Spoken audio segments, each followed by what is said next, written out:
Olá, que bom, estamos aqui de volta e agora para esse terceiro e último bloco do nosso programa Respostas. Que bom que você continua com a gente e as perguntas não pararam de chegar aqui para a gente durante o intervalo, né? Deixa eu pegar aqui uma delas, nós temos tantas, né? Mas o Fernando lá das Moreninhas, olha, uma saudação carinhosa. Tenho amigos muito especiais lá no bairro Moreninhas. Uma saudação a todos vocês. Fernando, obrigado pela sua pergunta, tá? O Fernando pergunta, minha esposa tem dúvidas sobre o purgatório. Como funciona? Quanto tempo permanecemos? Fernando, nós estamos numa área que é bastante delicada do assunto, porque o imaginário popular, o imaginário do senso comum das pessoas, às vezes não ajuda muito, né? Porque nós temos ainda muitos critérios espaço-temporais para falar de realidades onde não tem mais espaço e não tem mais tempo, né? Vejam, mas é normal que você faça uma pergunta do gênero. Quanto tempo a gente vai permanecer ali? Porque se ele é um estágio anterior, né, à vida de graça plena, que é o paraíso, que é o céu, né, quanto tempo a gente fica ali? E na verdade a gente tem que começar dizendo que não tem tempo, né? Nós estamos falando de realidades, as ditas chamadas, não sei se vocês já ouviram, realidades escatológicas, né, que fala dos fins. E a revelação de Deus não nos fala de maneira muito direta e objetiva sobre essas realidades, embora nós tenhamos conhecimento suficiente para pautar, né, um conhecimento que nos ajude a entender. A dinâmica do purgatório, né, antes de mais nada, tem que ser inserida que essa pessoa já encontrou a salvação. Essa pessoa foi escolhida no sentido de que ela vai chegar à meta. A pessoa se salvou. Mas nessa pessoa se encontra ainda alguns obstáculos à plena comunhão com Deus. Esse é o sentido do purgatório. Purgar. O que é purgar, né? É como, vamos ver a ideia, o ouro quando é retirado, né, na fase bruta, ele tem que ser, né, purificado pelo fogo, né? A ideia de fogo aqui não é necessariamente por causa associar a ideia de inferno, porque muitas vezes o purgatório ficou como uma sala de espera do inferno. Não é. A ênfase nas torturas, no sofrimento, né? Não. É uma sala de espera do céu. Então a ênfase é uma outra. A pessoa precisa estar plenamente pronta para o encontro pleno com Deus. Lembra que Paulo fala que o fim de tudo será até que Deus seja tudo em todos. Como que Deus pode ser tudo em mim, se ainda existe egoísmo em mim? Tá? Mas eu, na minha vida, o que eu fiz? Eu fiz de tudo para buscar a vontade de Deus, eu fiz de tudo para ser bom, eu fiz de tudo para ser justo, mas ninguém de nós é perfeito, né? E, aliás, eu digo que já é um ganho você ser encaminhado para essa realidade depois da nossa morte, da nossa passagem. Porque é a hora de purificar os nossos egoísmos. Eu não sei se vocês lembram daquela passagem bíblica que eu gosto, quando eu falo do purgatório, eu gosto de evocar. O rei faz um banquete. Chamou determinados convidados especiais no início, mas esses convidados foram aos poucos recusando, né, por conta de suas ocupações.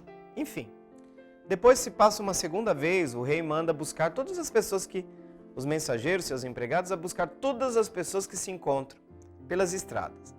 Mas moral da história, o rei percebe, depois que o salão está cheio, que tem uma pessoa que não está com a veste apropriada para o banquete, né? Não está com a veste apropriada para o banquete. Está no banquete, né? Mas não está com a veste apropriada. Então, nesse sentido, Fernando, que a realidade do purgatório é uma questão de purificar o nosso coração para que nós possamos estar plenamente em Deus, em comunhão com Ele. Então não é tempo, né? É uma questão de chegou o momento em que eu estou pronto para o pleno encontro com Deus. Então você passa por essa fase de purificação. Purgatório é fase de purificação. E nós temos inúmeros purgatórios já na nossa vida, né? Só que na realidade imanente, aqui, não depois. Mas já dá para ter uma ideia do que é o purgatório. Já aconteceu de um sofrimento amadurecer você? Pelo menos para mim, sim. Tem muitas coisas que eu aprendi na minha vida depois de ter dado umas cabeçadas. É uma experiência muito paralela, muito próxima do que é o purgatório. É um sofrimento que me prepara para a comunhão plena com Deus e com os outros. Inclusive, por exemplo, quando o texto do Evangelho fala, se você sabe que teu irmão tem alguma coisa contra você, você está com uma intriga com ele, resolve o problema durante o caminho antes de chegar diante do juiz. Porque eu não vou poder viver a plena comunhão com Deus se eu não quero viver a plena comunhão com os irmãos. E daí? Eu tenho que me preparar para isso, né? Não porque Deus não me queira lá para me dar um abraço apertado logo, né? Mas porque Deus, o egoísmo não é incompatível com a essência de Deus. Porque Deus é amor pleno, né? Vejam, o filho pródigo. Vamos dar uma olhada no purgatório? O purgatório visto a partir da parábola do filho pródigo. O filho tem que se dar conta de que ele precisa voltar para o pai. Que ele errou. O que é aquela dor que causou nele? Quando ele olhou a realidade que ele não estava podendo comer nem a lavagem dos porcos. Aí o texto fala, caiu em si. E olha que ele volta arrasado, hein? Ele volta muito triste. Olha, pai, eu não sou mais digno de ser chamado nem seu empregado. Aliás, não, seu filho, eu não sou mais digno. Mas me trata como um dos teus empregados.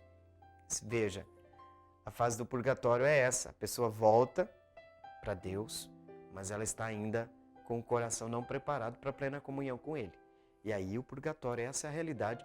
E o pai logo em seguida, olha, traga depressa o anel, traz a sandália, traz o manto.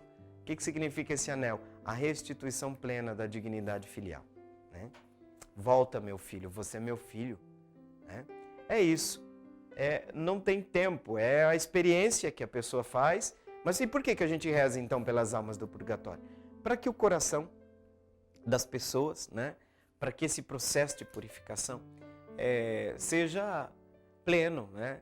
E que a pessoa possa estar logo diante do abraço de Deus, diante da sua realidade, na plena comunhão, na paz eterna, como a gente costuma dizer, né?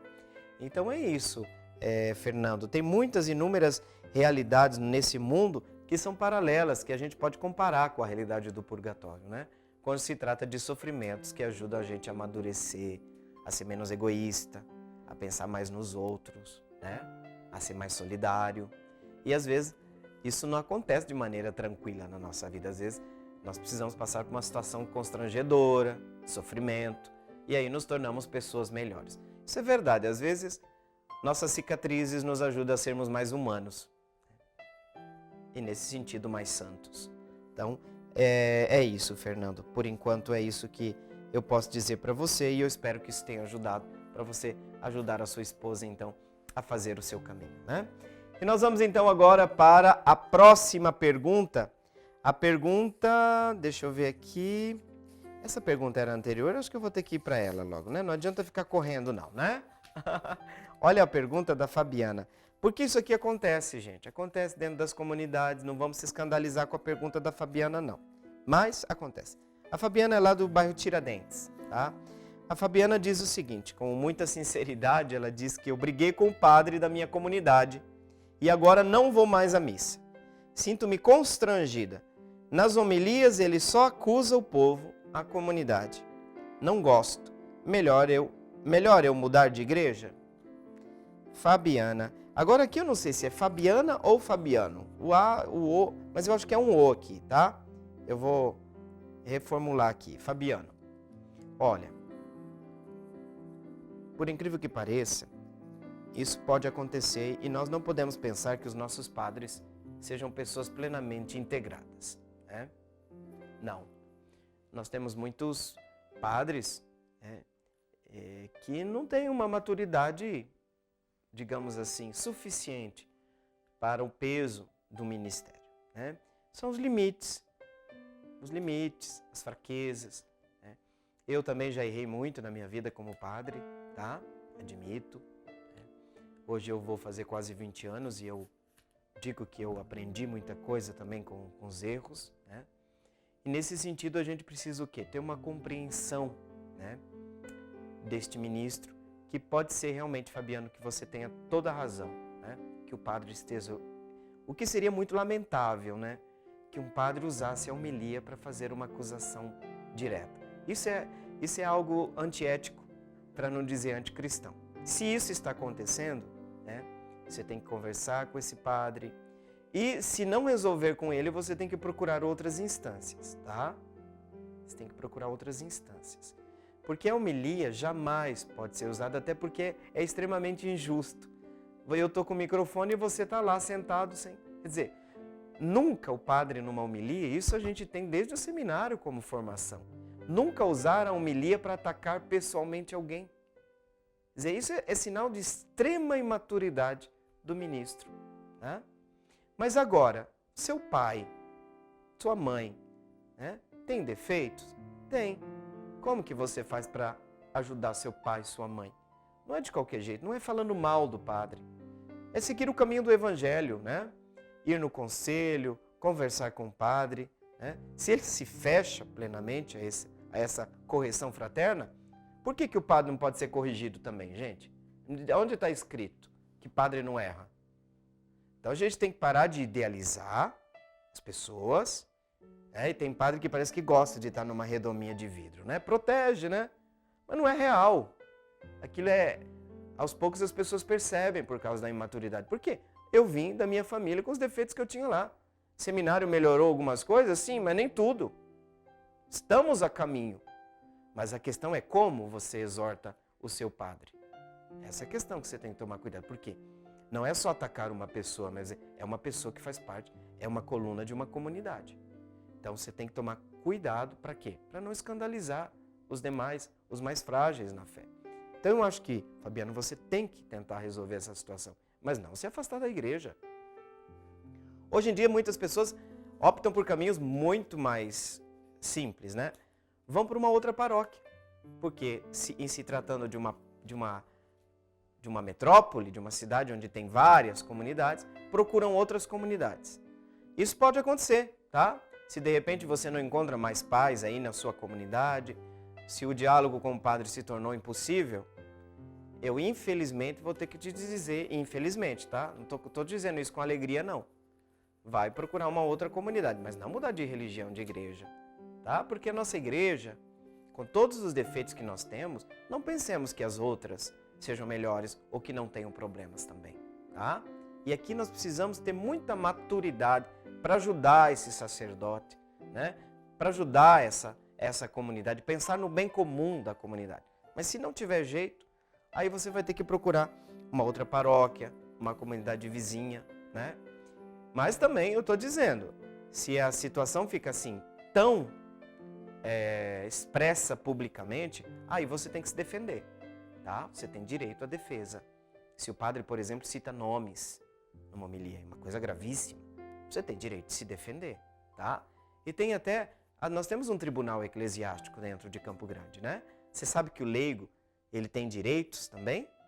Tem muitos direitos do fiel leigo dentro da igreja, tá?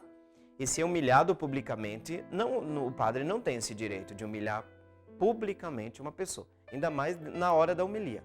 Isso é um absurdo. Eu não estou dizendo que isso realmente aconteça, mas se é verdade, eu não estou duvidando nem mesmo da sua palavra, é um absurdo, né? Procure os meios então para a defesa, procure os meios para ajudar esse padre, e se não tiver jeito, infelizmente, procure a sua comunidade vizinha, mas não, Fabiano, não desista da comunidade não, tá? Dentro da comunidade tem Tomé, que duvida. Dentro da comunidade tem um Judas, né? Às vezes, não estou dizendo que o padre seja, mas atenção, eu não vou deixar a igreja porque eu encontro dificuldade com pessoas ou mesmo com o ministro. Porque eu não estou na igreja por causa disso. Aliás, eu não fiquei padre por causa de pessoas, porque se fosse por causa de pessoas, eu já tinha deixado, como se fala, né? Eu já tinha deixado a batina fazia muito tempo. A questão é por que você está na comunidade. Você está na comunidade por causa de Cristo. É esse o ponto central. Não por causa do padre, tá? Não é por causa do padre. Então, nesse sentido, Fabiano, eu espero, vamos rezar, gente, vamos fazer oração pela situação do Fabiano lá do Tiradentes e eu espero realmente que essa situação se resolva, tá, Fabiano? Muito obrigado pela sua participação. E nós vamos para a pergunta da Amanda. Amanda, lá do Jockey Clube. Durante a celebração da Eucaristia, pergunta a Amanda, saudação pro pessoal lá do Jockey Clube, temos uma vela acesa no altar. É necessário uma vela acesa na credência? Olha, Se o Santíssimo, na hora da purificação, a âmbula com o Santíssimo vai para a credência, seria interessante, viu? Seria importante, aliás, que a credência tivesse a vela acesa. Porque na hora da purificação, depende da comunidade, a âmbula com o corpo do Cristo, do Senhor, vai para a credência. Então aí a luz tem que ir junto, tá? Aliás, no mínimo, acho, eu tenho que olhar isso com mais precisão, mas no mínimo 2 velas tem que ter no altar, tá? Não pode ser só uma também não, tá? A vela acesa, isso é uma questão muito séria. Se o Santíssimo vai para a credência, a vela tem que estar lá, né? A vela tem que estar lá. Isso é um ponto muito importante, né? Que a gente precisa tomar cuidado. Por causa do zelo que a gente tem, pela importância que a gente quer dar ao Cristo, né? A sua presença real, né? Na Eucaristia. E tudo isso é importante, esse zelo pelo Senhor na Eucaristia, que deve ser acompanhado sempre necessariamente. O amor a Deus tem que ser acompanhado sempre da sua outra face, que é o amor ao próximo, né? Então nós temos que nos preocupar com Deus, mas nós temos que nos preocupar também com os nossos irmãos, né? E nossas irmãs. Muito bem, estamos indo para o final do nosso programa Respostas, né? Muito obrigado para você que participou, né? E nós queremos então, neste momento, invocar a bênção de Deus, né? Invocar a bênção de Deus sobre você, sobre a sua família, sobre os seus projetos, sobre os seus sonhos. Pela intercessão da Imaculada, Mãe do Senhor, preservada de todo pecado, desça sobre você, sobre sua família, sobre os seus projetos, a bênção de Deus Todo-Poderoso, Pai e Filho e Espírito Santo. Amém. O programa Respostas está ficando por aqui, mas nós temos um encontro marcado no próximo sábado. Até lá!